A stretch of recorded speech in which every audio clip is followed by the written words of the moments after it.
नमस्कार, NMF news पर आप सभी का बहुत स्वागत। मैं हूं आपके साथ अभिषेक पुंडे। अब से लगभग 2 महीने पहले ईरान और इजराइल के बीच आपने जंग देखी। 12 दिन यह जंग चली और आखिरकार खत्म कहां हुई जाकर, जब अमेरिका इस जंग में खुले तौर पर कूद गया। उसने अपने B2 बॉम्बर भेजे और ईरान का जो परमाणु कार्यक्रम जहां चल रहा था वहां पर वे B2 बॉम्बर जाते हैं। GBU-57 नाम का एक बॉम्ब वो छोड़ते हैं वहां। इस बॉम्ब की खासियत यह है कि वो लगभग 60 मीटर जमीन के भीतर जाकर फटता है। अमेरिका ने दावा किया कि ईरान का जो परमाणु संयंत्र था वो उसने तबाह कर दिया है। अब एक बार फिर से ट्रंप है, अक्सर वो इस चीज का जो है जिक्र प्रेस के सामने, मीडिया के सामने, दुनिया के सामने करते रहते हैं। अब जैसे ही एक बार उन्होंने फिर से जिक्र किया इस बात का और कहा कि हमने ईरान के न्यूक्लियर जो ठिकाना था वो पूरी तरीके से तबाह कर दिया, उस पर अब ईरान के सुप्रीम लीडर खामेनेई का बयान सामने आया है और उन्होंने कहा है कि हसीन ख्वाब देखते रहिए। मतलब पहली बात तो ये कि इसका मतलब अभी भी परमाणु कार्यक्रम चल रहा है, और अगर चल रहा है तो ईरान को यह जाहिर करने की क्या जरूरत थी? क्या चुपचाप ईरान इस कार्यक्रम को नहीं चला सकता था? मेरे साथ मौजूद हैं निपुण आलम बयान जी। सर, बहुत स्वागत है आपका। मेरे 2 ही सवाल हैं सर। पहला तो ये, क्या ईरान अभी भी अपना परमाणु कार्यक्रम चलाए हुए है? और अगर चलाए हुए है तो फिर वो आसानी से चला सकता था। इस तरीके से बताने की और सीधे तौर पर ट्रंप को चुनौती देने की क्या जरूरत थी? एक कहावत कही जाती है अभिषेक जी कि जो गरजते हैं वो बरसते नहीं है, जो बरसते हैं वो गरजते नहीं है। हमने टेस्ट किया था 98 में अपना। किसी को नहीं बताया, कानो खान खबर नहीं थी, यहाँ तक कि चकमा तक दिया उनको। आडवाणी जी के, मतलब अटल बिहारी जी के खास आदमियों को नहीं पता था इस बारे में। हाँ, आप सोचिए वहां पर क्या स्थिति थी कि कलाम साहब वगैरह सब लोग मिलिट्री कपड़े पहनकर घूमते थे ताकि लोगों को लगे कि मिलिट्री का कैंप है, मिलिट्री का कुछ काम चल रहा है। ये स्थिति थी, दैट इज द रियलिटी। ठीक है, तो हमें करना था, हमने कर दिया। करने के बाद हमने घोषणा की कि India now a nuclear power, Bharat एक परमाणु शक्ति है। पर ईरान अगर ये दावा कर रहा है कि ठीक है, मैं मानता हूं कि ईरान बनाना चाहता है, लेकिन अभी जून में ही वहां पर अमेरिका के द्वारा अटैक किए गए और उनके बहुत सारा जो पूरा प्रोग्राम था उसको काफी नुकसान पहुंचा दिया गया है। लेकिन ईरान का ये जो दावा करना जो आप आज कह रहे हैं, इसके दावे करने के मायने क्या है? मायना ये है कि ईरान की जनता, और केवल ईरान की जनता नहीं, इस्लामिक वर्ल्ड की जनता ये मानकर चलती है कि ईरान एटॉमिक वेपन बना लेगा। तो उन लोगों को ये विश्वास दिलाना कि हम न्यूक्लियर वेपन के बहुत नजदीक है और बहुत ही जल्द हम क्या कर लेंगे, न्यूक्लियर वेपन बना लेंगे, उन लोगों को विश्वास दिलाने के लिए बात उन्होंने बोली है। बाकी इस बात का कोई लेना देना नहीं है। नहीं सर, वो बात तो सही है ना कि हमला करने से पहले एक ट्रकों की लंबी लाइन उस साइट पर देखी गई थी, जिसके बारे में कहा गया कि जितना भी जो एनरिच्ड यूरेनियम था वो वहां से निकाल लिया गया। उसके बाद अमेरिका का हमला हुआ। ये तो मैक्सर ने इमेजेस जारी की थी ना।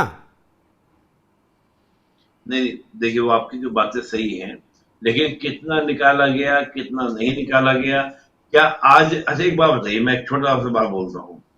ईरान के पास में एटॉमिक वेपन का आना, ये सीधा सीधा इजराइल के लिए एक बड़ा थ्रेट है। क्या इजराइल के मुद्दे पर अमेरिका कोई कॉम्प्रोमाइज करेगा? नहीं करेगा, लेकिन कल ही तो एक चौक पर फांसी दी है ईरान ने, ये कहकर एक आदमी को कि ये इजराइल का जासूस था। हाँ ठीक है, वो तो नेचुरल बात है, स्वाभाविक बात है। वो किसी देश में होगा वो करेंगे, और ये दिखाना भी होगा ईरान को कि हम जो है इजराइल से फाइट करेंगे, इजराइल से लड़ेंगे। जहां पूरी और देश जो है वो इजराइल के साथ समझौता करने को तैयार हो गए, कतर वगैरह सब, तो ईरान तो ना कोई ये दिखाता है कि आई एम द फाइटर, मैं लड़ता हूं इजराइल से, बाकी कोई और नहीं लड़ता। पिछले तो चुप बैठ गया था ईरान, अभी क्यों निकल कर आया? क्यों निकल कर आया? यही वजह थी कि जब उसको दिख रहा है कि इजराइल और गाजा में एक समझौता होने की स्थिति बन रही है, तो अब मुझे अपनी प्रासंगिकता को दिखाना होगा कि मैं हूं फाइटर। कतर वगैरह सब तो समझौता कर ले एक तरीके से, उस पीस प्लान को एग्री कर दिए। जो डोनाल्ड ट्रंप लेकर आए, लेकिन ईरान ने तो नहीं किया। हम्म। तो I am the real security guard of Islam, या मैं जो हूँ सही मायने में इस्लाम का प्रतिनिधि हूँ, जो इस्लाम की बात को उठाता हूँ। ठीक है, वो ये दिखाना चाहता हूँ। हमास को कौन फंड करता है? ईरान। एक बार फिर से ईरान सीज फायर के का बाद हमले शुरू हो गए हैं, 12 फिलिस्तीनी एक बार फिर से मारे गए हैं। तो क्या इसी बौखलाहट में ईरान ने बयान दिया है कि अगर तुम ऐसे नहीं मानोगे तो ऐसे मान जाओ? वही मैं बात कह रहा हूँ कि ईरान तो अभी क्यों बयान आया, बयान पहले क्यों नहीं आया, बस यही बात है। देखिए, सारा खेल इंटरनेशनल पॉलिटिक्स में टाइमिंग का होता है हम्म।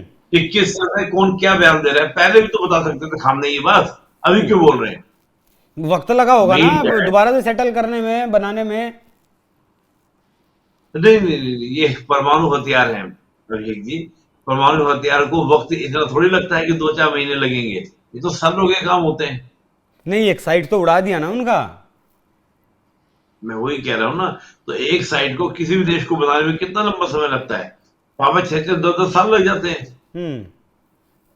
ये कोई महीनों का गेम थोड़ी, दिनों का गेम थोड़ी ना है। हम्म। चाहे कितनी बढ़िया फोर्स ला दो, कुछ भी कर दो।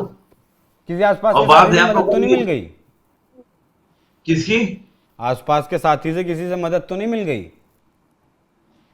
नहीं नहीं, आसपास के साथ भी तो रशिया की तो ओपनली मदद है, इसमें तो कोई सोचने वाली बात ही नहीं है।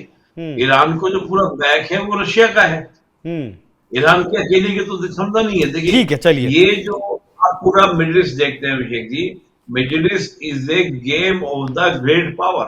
हम्म। ये जो ग्रेट पावर्स हैं, चाहे वो चीन है, चाहे वो आपका भाई हमास इतने दिन तक लड़ पा रहा है, तो आपको क्या लगता है कि ईरान टर्की की मदद की वजह से लड़ पा रहा है? ईरान, टर्की जैसे देश, कतर जैसे देश, ये तो केवल एक सप्लायर है। उधर से आ रहा है और इधर से आपका जाया जा रहा है, बीच में मीडिएटर की तरफ से है ये सब काम करने वाले। Hmm. That is the real game of the super powers.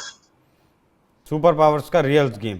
एक सेकंड के लिए अगर मान लें कि ईरान का जो सिस्टम है परमाणु बम बनाने की तरफ, वो चल रहा है, क्योंकि जैसी खबरें आई थी कि 80% से ज्यादा वो कर चुका है यूरेनियम को एनरिच। और आप बताइएगा कितना, लगभग 97% चाहिए होता है शायद, बाकी आप सही बता पाएंगे। वो कहीं मतलब 1% अगर मान लें कि ईरान का परमाणु कार्यक्रम चल रहा है, तब अमेरिका के लिए ये क्या है? मतलब बेइज्जती है, या फिर अमेरिका ने जो किया उस पर पानी फिर जाना है? देखिए, अमेरिका ने जो किया, ये तो कई किस्म में जो ये न्यूक्लियर वेपन की हम बात करते हैं ना, इसे बहुत सारी जगह चलती है। कुछ लोग कह रहे हैं कि अमेरिका ने खुद तो बना लिया, दुनिया के देशों को बनाने से मना करता है। हम्म। इवन भारत को भी आप देखिए, भारत के ऊपर सेक्शन लगा दिए गए थे, हम्म।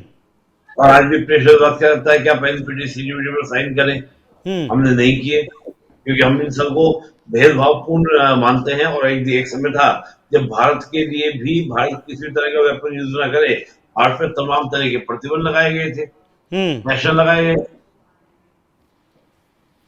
तो ऐसी ईरान के ऊपर बात है, लेकिन बात क्या है कि भारत से सीधा थ्रेट्स किसी को नहीं था, लेकिन ईरान से तो सीधा सीधा थ्रेट्स किसको है? इजराइल को है। और इजराइल वो है जो कहीं ना कहीं अमेरिका का ही एक, कह लीजिए बस पार्ट जैसा है, हिस्सा जैसा है। तो क्या वो ईरान को बनाने देंगे? नहीं, लगता तो नहीं है कि ईरान को बनाने देंगे।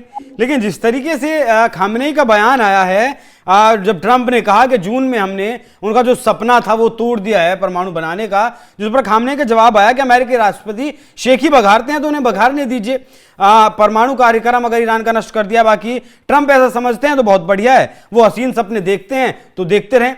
बाकी ये बयान ऐसे वक्त में आया जब एक बार फिर से जो सीज फायर था फिलिस्तीन, हमास और इजराइल के बीच का, वो टूटा है और एक बार फिर से हमले किए गए हैं इजराइल की तरफ से, क्योंकि जो 24 बॉडीज बची हुई हैं अभी हमास के पास में, वो बॉडीज देने के लिए शायद हमास तैयार नहीं है, या फिर हमास को वो मिल नहीं रही है, या हमास देना नहीं चाहता।